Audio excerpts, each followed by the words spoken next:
The party's noise vanished the second she locked eyes with me, my best friend's sister, standing across the crowded room in a soft indigo dress that glowed under string lights, her gaze sharp enough to cut through the smoke and chatter. She took 3 slow steps forward, her perfume a faint, floral contrast to the cheap beer in the air, and said the words that dropped my heart to my stomach. "You are why I drove 3 hours to be here. My name is Silas Hale. I work at a woodshop now, sanding down old furniture and trying to smooth out the rough edges of my past. It has been 5 years since the night that changed everything, 5 years since I lost my best friend, Jude, 5 years since I destroyed his family, 5 years since I last saw his older sister, Elara. She had been the kind of girl who made high school halls feel smaller just by walking through them, poised, laughing, always surrounded by people who wanted to be near her. Jude and I were awkward sophomores when she graduated, still tripping over our words and trying to fit in. She never treated us like kids, though. She lent me her notes when I missed class, laughed at my terrible jokes, and once even defended me when older boys picked on Jude. I had a crush on her, of course. Every boy did. But that crush turned to ash the night I got behind the wheel. It was a rainy Saturday in April. Jude's father had stayed late at the community center, volunteering at a fundraiser Elara had organized. She asked me to give him a ride home, said her car was in the shop, said she trusted me. Mr. Carter had always been kind to me. He taught me to change a tire, bought me coffee when I helped him fix the center's broken shelves, called me kid like it was a term of endearment. I was 18, freshly licensed, reckless with confidence. I wanted to impress Elara, wanted to show her I was more than just Jude's fumbling friend. So I drove fast, faster than I should have, even as the rain turned the road slick. I took a corner too sharp, the car spun, and when the world stopped moving, Mr. Carter was gone. The sirens came first, then the flashing lights, then Jude's broken sobs as he clung to his mother. Elara stood apart, her face blank, her eyes dry in a way that scared me more than tears. I tried to apologize, but she turned away. I tried to reach out in the weeks that followed, but Jude's family moved across the country without a goodbye. I heard Elara went to college overseas, that she never spoke about what happened. I didn't blame her. I didn't blame Jude for cutting me out. I blamed myself. I stopped driving, stopped going out, stopped being the person I used to be. Guilt became my constant companion, heavy, cold, unrelenting. I spent years replaying that night, wondering if I could have done something different, if I could have saved him. Now, standing in this stranger's living room, Elara looked nothing like the girl I remembered. Her hair was longer, pulled back in a loose braid, and her eyes, once bright and laughing, were tired, red-rimmed like she had been crying for hours. She wasn't angry. Not like I had imagined 1,000 times. She was sad. So sad it made my chest ache. "I almost did not come," she said, her voice trembling. "Jude told me you would be here. He said I needed to face this. Face you." I swallowed hard, my throat tight with words I had practiced for years but could not speak. "I thought you would hate me," I managed, my voice barely above a whisper. She shook her head. "I did. For a long time. But hate is heavy. Heavier than grief. I could not carry it anymore." She stepped closer, and for a moment, I could smell the rain in her hair, like that night, like the night everything fell apart. "Why did you never reach out?" she asked. The question hit me like a punch. Because I was scared. Because I thought I did not deserve to. Because I thought staying away was the only way to make it better. But none of those words felt right. None of them seemed enough. "I thought I was respecting your pain," I said, my voice breaking. "I thought disappearing was the best I could do." She closed her eyes, a tear sliding down her cheek. "You were not respecting it. You were running from it. And you left us to grieve alone." She was right. I had hidden behind guilt, using it as an excuse to avoid the damage I had caused. I had let Jude and Elara suffer while I punished myself in silence. "I am sorry," I said, the words pouring out like a flood. "I am sorry for driving too fast. I am sorry for being reckless. I am sorry I never said goodbye. I am sorry I took him from you." She opened her eyes, and in them, I saw something I had not seen in years: forgiveness.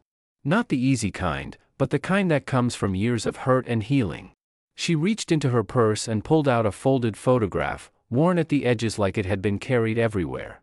It was us, Jude, Mr. Carter, Elara, and me, standing outside the community center after the fundraiser. Mr. Carter had his arm around Jude's shoulders, Elara was laughing, and I was grinning like an idiot, proud to be there with them. "He kept this," she said, handing it to me. "He always said you reminded him of himself at your age. Reckless, but good. Kind. He never blamed you, Silas. Not once." I held the photo, my hand shaking. Mr. Carter's smile, Jude's laughter, Elara's bright eyes, all of it, gone in an instant because of me. But he had not blamed me. The man I had killed had forgiven me before I even asked. Tears blurred my vision, and for the first time in 5 years, I let myself cry. Not quiet, hidden tears, but loud, ugly sobs that carried through the party's noise. Elara did not say anything.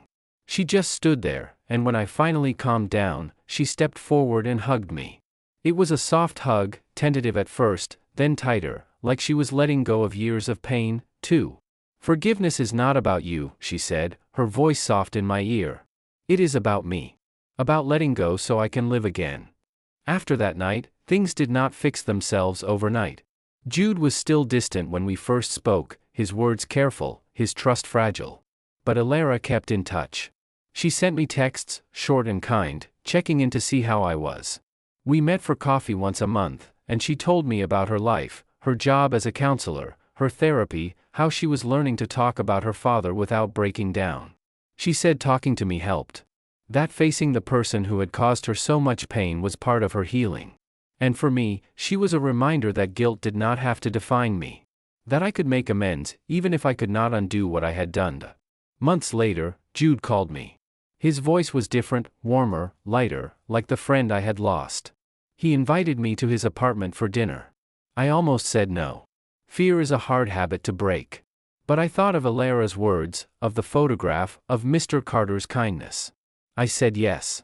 When I arrived, Jude opened the door, and for a long moment, we just stared at each other. Then he smiled. A small, tentative smile, but a smile nonetheless. He pulled me into a hug, and it felt like coming home. "I am sorry I pushed you away," he said. I was scared. Angry. But Elara was right. We cannot hold on to this forever. That night, we talked. 4 hours. We talked about Mr. Carter, about the good times, about the pain we had both carried. We did not blame each other. We just listened. And when I left, Jude walked me to my car, the one I had finally worked up the courage to drive again. "He would be proud of you," Jude said. "For trying. For healing." I nodded, tears in my eyes. I hoped he was right. A year later, we gathered at the community center, Jude, Elara, and me. It was a quiet afternoon, no party, no noise. We planted a tree in Mr. Carter's honor, a maple that would grow tall and strong, just like he had been. Elara stood beside me, wearing the same indigo dress, her eyes calm now, no more sadness, no more anger. "Do you remember what I said to you at that party?" she asked. I nodded. "You said I was why you came." She smiled, looking up at the tree. "I meant it. I did not come to hate you. I came to find peace. And I wanted to help you find yours, too." In that moment, I understood. Forgiveness is not a gift you give to someone else. It is a gift you give to yourself. It is letting go of the past so you can move forward. It is choosing kindness over anger, healing over hurt. I had spent 5 years punishing myself for one mistake, but Elara and Jude had taught me that mistakes do not have to define you. What defines you is how you learn from them, how you make amends, how you keep going. I still think about Mr. Carter every day. I think about his kindness, his laughter, the way he believed in me even when I did not believe in myself. I still feel guilty. But it is not the heavy, crippling guilt of the past. It is a gentle reminder to be better, to be kinder, to cherish the people I love. Life is not about being perfect. It is about being human. It is about making mistakes, asking for forgiveness, and giving it in return. And sometimes, the people you hurt the most are the ones who teach you the most about love, about courage, about healing.